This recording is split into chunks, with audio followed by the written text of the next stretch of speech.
গোয়ালপাড়া জেলা জুড়ে দলীয় সংগঠনকে নতুনভাবে শক্তিশালী করার ক্ষেত্রে গুরুত্বপূর্ণ ভূমিকা পালন করছেন আবুল কালাম হোসেন। বর্তমানে তিনি অল ইন্ডিয়া ইউনাইটেড ডেমোক্রেটিক ফ্রন্টের গোয়ালপাড়া জেলা সভাপতির দায়িত্বে আছেন এবং তার নেতৃত্বে জেলার দলীয় কার্যকলাপে এসেছে দৃশ্যমান পরিবর্তন।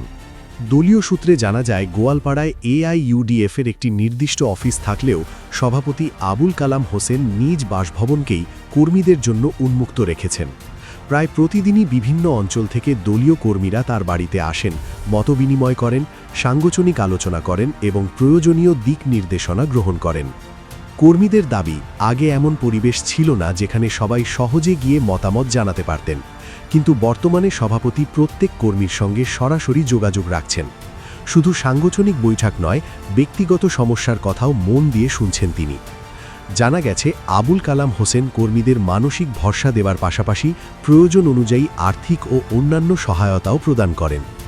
দলীয় কর্মীদের শক্তিশালী ও আত্মবিশ্বাসী করে তুলতে তিনি নিয়মিত উদ্যোগ নিচ্ছেন।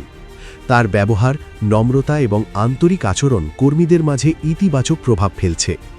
দলের অনেকেই মনে করছেন, তার নেতৃত্বেই গোয়ালপাড়ায় এআইইউডিএফ নতুন পরিচিতি ও গ্রহণযোগ্যতা পেয়েছে।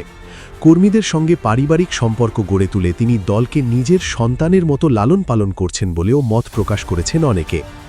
রাজনৈতিক মহলের মতে, একজন সংগঠকের সবচেয়ে বড় শক্তি হল কর্মীদের সঙ্গে সম্পর্ক, আর সেই জায়গাতেই নিজের অবস্থান সুদৃঢ় করেছেন গোয়ালপাড়া জেলা সভাপতি আবুল কালাম হোসেন। গোয়ালপাড়ায় এআইইউডিএফের ভবিষ্যৎ সংগঠন কোন পথে এগোয়, এখন সেটাই দেখার বিষয়।